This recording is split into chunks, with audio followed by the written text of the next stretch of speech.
Don Calhoun. And I'm Duane Coos. We're co-authors of the book Dance with the Elephant. Thank you for joining us today.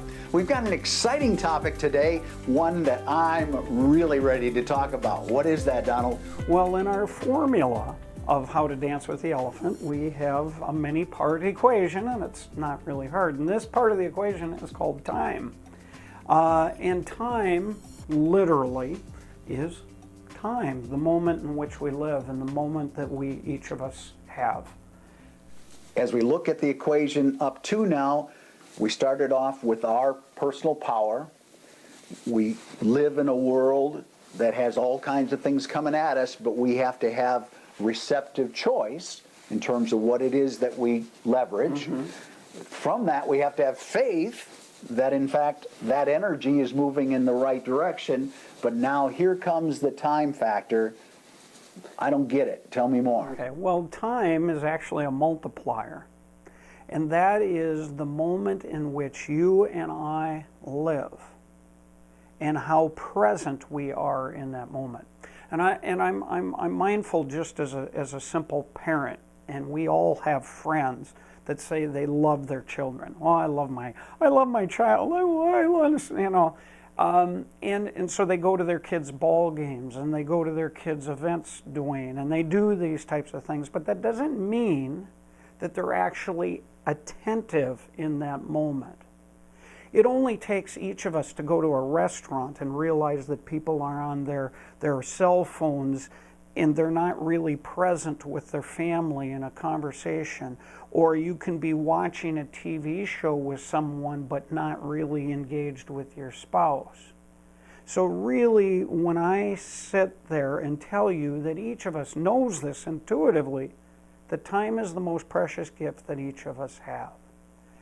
And therefore, it is something that we literally can't control. But when you pull this back to the cosmic equation of how we fit into the universe, this is my friend's favorite part of life, is this cosmic equation of time.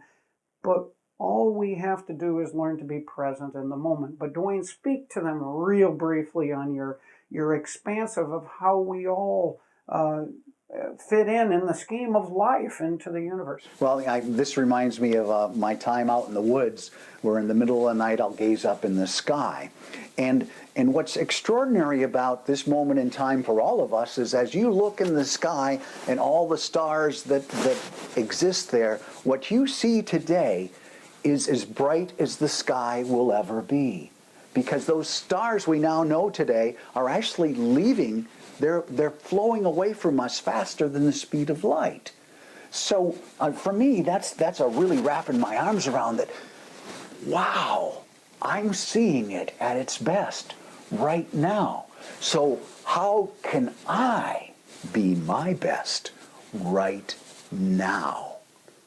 So the question for you as the audience, as you sit back as an exercise for yourself, is literally a focusing exercise. Is how good, how well do you perform in focusing on enjoying the present moment? Your time with us right now, how attentive are you? Are you sitting there doing your BlackBerry, or are you sitting there on the internet at the same time you're watching this video? Well, what we want you to do is learn how to be more focused and enjoy the precious moments that lay before you and in the moment, that you're not just in the stands visiting with parents, but you are actively engaged in your child's ball game. So look at yourself, look at the time elements that you have in your life, and ask, what things can you do to be more focused in this journey? Thank you very much for joining us on this exciting topic in our series of Dance with the Elephant. Thank you. If you enjoyed today's information and would like to receive 20 free videos, 20 free videos that cover the key questions that people usually ask about dancing with the elephant, you can go to dancewiththeelephant.com.